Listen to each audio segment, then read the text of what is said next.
एक ऐसी दुनिया की कल्पना करें जो भाप और मसल्स से चलती थी। एक ऐसी दुनिया जहां एक नहर खोदने में सालों, कभी-कभी दशकों की कड़ी मेहनत लगती थी। यही वो दुनिया थी जिसमें अल्फ्रेड नोबेल का जन्म 1833 में हुआ था। उनके पिता इमैनुएल एक इन्वेंटर और इंजीनियर थे, एक ऐसे व्यक्ति जो प्रॉब्लम्स को देखते थे और सॉल्यूशंस की कल्पना करते थे। यंग अल्फ्रेड अक्सर कमजोर रहते थे, लेकिन उनका दिमाग बहुत तेज था। वो क्यूरियस थे, वो ब्रिलियंट थे। उन्होंने ट्रैवल किया, सीखा और नॉलेज को एक स्पॉन्ज की तरह सोख लिया। वो कई भाषाओं में फ्लुएंट हो गए, लेकिन उनकी असली भाषा केमिस्ट्री थी।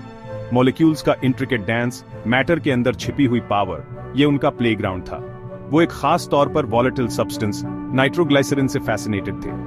ये पावरफुल था, हाँ, लेकिन डेंजरसली अनस्टेबल भी था। एक हल्की सी जोल्ट, टेम्परेचर में बदलाव और ये बिना वार्निंग के अपना फ्यूरी अनलीश कर सकता था।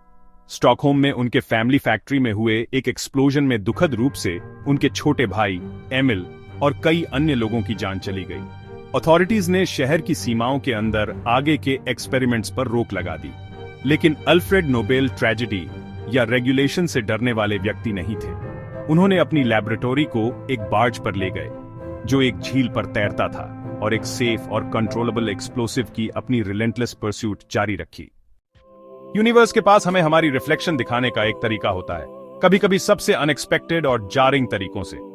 अल्फ्रेड नोबेल के लिए वो रिफ्लेक्शन 1828 की एक सुबह एक फ्रेंच न्यूज़पेपर में ब्लैक एंड व्हाइट में छपी हुई दिखाई दी। उन्होंने उसे उठाया, शायद अपनी मॉर्निंग कॉफी के साथ, और अपनी खुद की ओबिचुअरी पढ़ने लगे।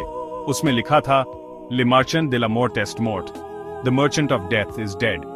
आर्टिकल में उन्हें एक ऐसे व्यक्ति के रूप में डिस्क्राइब किया गया था जिसने लोगों को पहले से कहीं ज्यादा तेजी से म्यूटिलेट और किल करने के नए तरीके खोजकर अमीर बन गया था। शॉक की कल्पना करें, वो भयानक डर। अल्फ्रेड नोबेल, वो व्यक्ति जिसने अपने इन्वेंशंस को कंस्ट्रक्शन और प्रोग्रेस के टूल्स के रूप में देखा था, उसे डिस्ट्रक्शन के पर्वेयर के रूप में याद किया जा रहा था। उन्होंने अपना जीवन एक एम्पायर बनाने में बिताया था, जो उनके हिसाब से एक अच्छी शक्ति थी। फिर भी ओबिचुअरी उनके काम के इनएविटेबल मिलिट्री एप्लीकेशंस पर केंद्रित थी। उन शब्दों को देखते हुए, द मर्चेंट ऑफ डेथ, उन्हें एक प्रोफाउंड और अनकंफर्टेबल ट्रूथ का सामना करने पर मजबूर होना पड़ा। दुनिया उन्हें वास्तव में कैसे याद रखेगी? इस विचार ने उन्हें डरा दिया। सारी दौलत, सारे पेटेंट्स, दुनिया भर की सारी फैक्ट्रीज, अगर ह्यूमैनिटी में उनका अल्टीमेट कंट्रीब्यूशन दर्द की लेगेसी के रूप में देखा गया, तो उनका क्या मतलब था? इसने नोबेल में अपनी खुद की कहानी फिर से लिखने, अपने नाम को हमेशा के लिए रीडिफाइन करने की एक गहरी जलती हुई इच्छा जगा दी। अपनी ग्रिम लेगेसी के विजन से हॉन्टेड होकर अल्फ्रेड नोबेल ने अपने जीवन के अंतिम साल क्वाइट कॉन्टेम्पलेशन में बिताए, एक प्लान बनाते हुए। ये उनका अंतिम और सबसे महान इन्वेंशन होगा।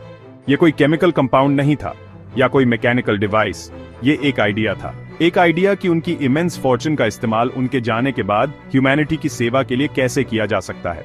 1895 में अपनी मौत से एक साल पहले वो बैठे और अपनी अंतिम विल और टेस्टामेंट पर साइन किए। ये एक ऐसा डॉक्यूमेंट था जिसने उनके रिलेटिव्स को चौंका दिया और आखिरकार दुनिया को बदल दिया। उन्होंने निर्देश दिया कि उनकी एस्टेट का बड़ा हिस्सा प्राइजेस की एक सीरीज स्थापित करने के लिए इस्तेमाल किया जाना चाहिए। विल स्पेसिफिक थी, अपने स्कोप में रेवोल्यूशनरी। इसमें 5 डिस्टिंक्ट कैटेगरीज बताई गई थी।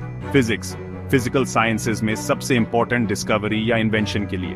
केमिस्ट्री, सबसे सिग्निफिकेंट केमिकल डिस्कवरी या इंप्रूवमेंट के लिए। फिजियोलॉजी या मेडिसिन, लाइफ और हेल्थ को समझने में सबसे बड़ी एडवांसमेंट के लिए। लिटरेचर, उस व्यक्ति को दिया जाएगा जिसने आइडियल डायरेक्शन में सबसे आउटस्टैंडिंग वर्क प्रोड्यूस किया हो।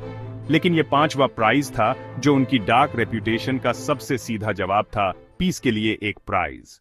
10 दिसंबर 1901 को पहले नोबेल पुरस्कार दिए गए। विल्हेम रॉन्टगन को एक्स-रेज की खोज के लिए फिजिक्स में प्राइज मिला, मानव शरीर के अंदर देखने का एक नया तरीका। केमिस्ट्री प्राइज जकोबस वैन ट हॉफ को मिला। ईमिल वॉन बेहरिंग ने डिप्थीरिया के इलाज के लिए एक सीरम डेवलप करने के लिए फिजियोलॉजी या मेडिसिन जीता। लिटरेचर में सली प्रूडहोम को सम्मानित किया गया। पहला पीस प्राइज फ्रेडरिक पासी और हेनरी ड्यूनांट को मिला, कंपैशन के जायंट्स। मौत का व्यापारी अब प्रोग्रेस का पेट्रन सेंट बन गया था। उस दिन से नोबेल पुरस्कार एक कॉन्स्टलेशन बन गया, मानव उपलब्धि का एक नक्शा। नामों के बारे में सोचें। मरी क्यूरी, 2 अलग अलग साइंटिफिक फील्ड्स में जीतने वाली एकमात्र व्यक्ति।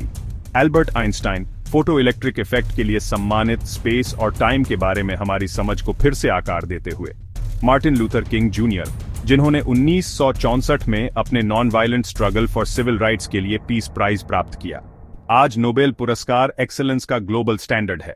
यह हमें बताता है कि आइडियाज मैटर करते हैं, कि डिस्कवरी मैटर करती है और एक ज्यादा शांतिपूर्ण, एनलाइटेंड दुनिया के लिए प्रयास करना हमारे सबसे बड़े प्रयासों के लायक एक लक्ष्य है।